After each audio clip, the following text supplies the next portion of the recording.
Intanto buonasera, grazie dell'invito, dell'opportunità di essere qua e della possibilità di spiegarvi e di dirvi qual è lo stato dei lavori rispetto alla questione del federalismo fiscale, visto che ho l'onore di rappresentare il Partito Democratico all'interno della Commissione bicamerale per il federalismo. Siamo 15 componenti della maggioranza e 15 componenti dell'opposizione, 10 del Partito Democratico, quindi in totale 30. Non è una commissione dove c'è maggioranza e minoranza, cioè siamo 15 e 15, anche se in realtà la maggioranza c'è, nel senso che perché i rappresentanti delle regioni a statuto speciale sono portati a votare sempre con la maggioranza.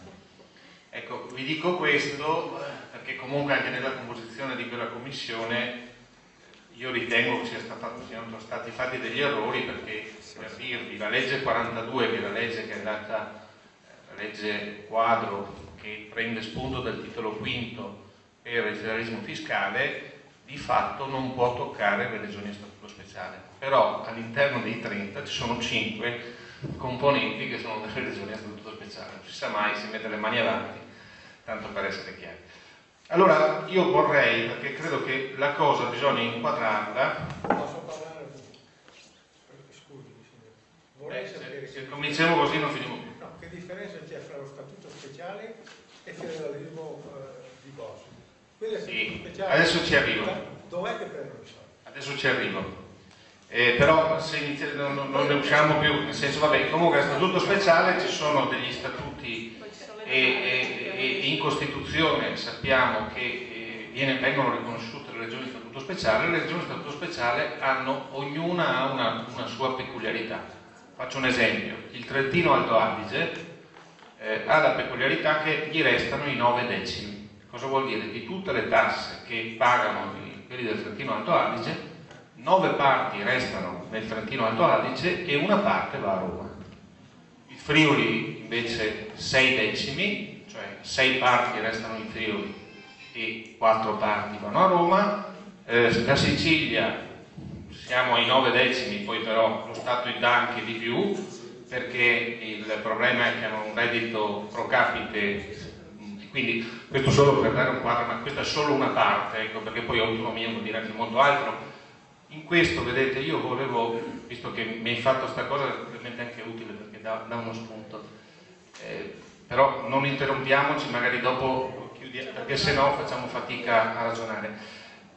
Però voglio raccontarvi la storia della maglia che serve, che io ho avuto l'onore di essere sottosegretario del governo Prodi del Ministero dello Sviluppo Economico, quindi con Bersani era il mio ministro di riferimento, e nell'agosto del 2007 ho voluto fare una riunione con i sindaci del Bellunese. Ci siamo trovati, una quindicina di sindaci, proprio il giorno prima di Ferragosto, e ho detto: ci troviamo con gli scalponi, quindi senza tante, e voglio parlare con voi.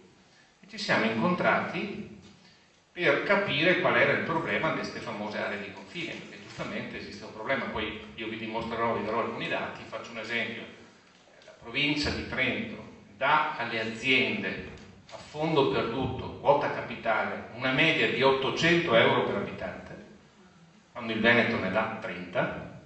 Quando, se pensiamo al Veneto, i trasferimenti ai comuni del Veneto incidono per tutto il Veneto, cioè la media, ovviamente poi ci sono comuni più alti e più bassi, 200 euro per abitante, cioè, tanto per darvi l'idea. Ma però, al di là dei soldi, vi racconto la storia della maglia per far capire cosa significa autonomia.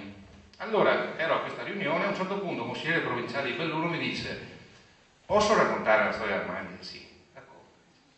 Posso raccontare che 3 anni fa c'è stata una conferenza di servizi con la presenza del presidente della provincia di Belluno, del presidente della provincia di Trento Bellai, con la presenza delle varie enti. A un certo punto fermano la conferenza di servizi perché manca il sovrintendente di Belluno.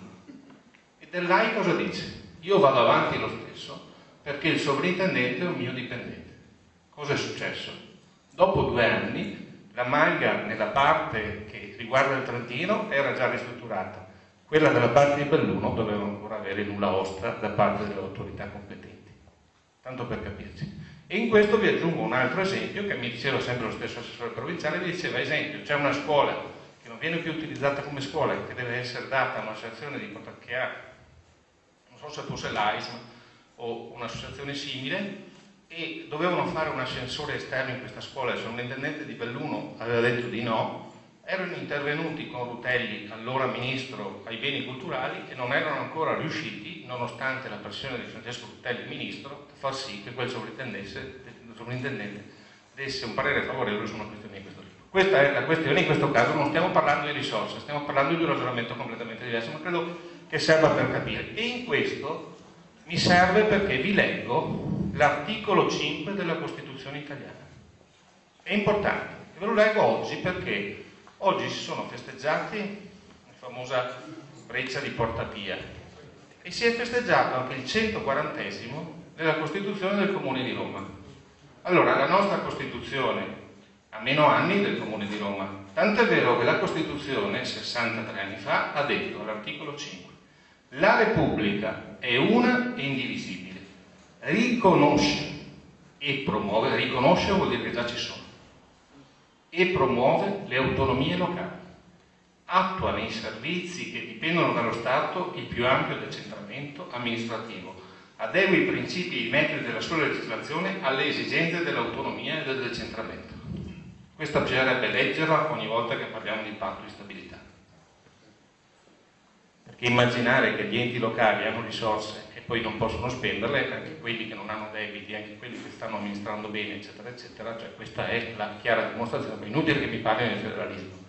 E su questo, vedete, noi del Partito Democratico abbiamo nel nostro DNA, perché ce l'hanno trasferito i nostri padri che hanno costituito i nostri precedenti partiti, perché ognuno di noi ha avuto un precedente partito, poi siamo confluiti nel Partito Democratico. E la questione delle autonomie era dentro ed è dentro il nostro DNA, e su questo che noi dobbiamo chiedere un grande passo e un ragionamento completamente diverso, perché vedete, io ho l'impressione che, non so chi di voi ha letto Il Sole 24 Ore del 16 settembre, giovedì scorso, dove venivano prefigurati 4 scenari. In 3 di questi scenari, alla fine, l'obiettivo che si raggiunge è quello della rottura del nostro Paese. È una secessione vera e propria, no? È una secessione politica.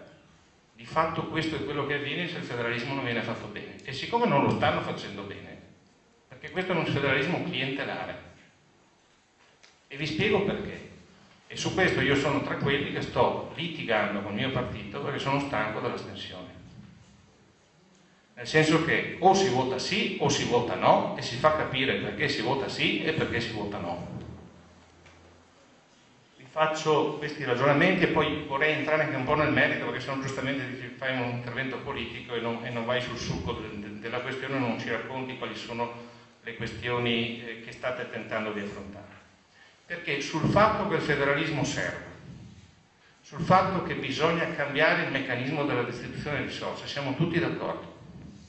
Sul fatto che questo vada fatto ragionando innanzitutto sulla questione dei costi standard e dei fabbisogni standard è altrettanto vero. Cioè è chiaro che bisogna che ci diamo una unità di misura, non può essere che un intervento di una appennicite costi X in Veneto e costi X più 10 da un'altra parte d'Italia. Non è assolutamente possibile, come non è possibile che in un territorio i cittadini possono avere un trasferimento pro capite di 900 euro pro capite e in altri di 150 euro pro capite, mi riferisco ai comuni. La cosa non funziona. E siccome noi siamo innanzitutto per l'equità e la giustizia, dobbiamo ovviamente trovare una unità di misura, perché la sedimentazione storica dei trasferimenti, dei privilegi e delle situazioni che si sono incancrenite negli anni sono tali per cui ci sono delle differenze incredibili.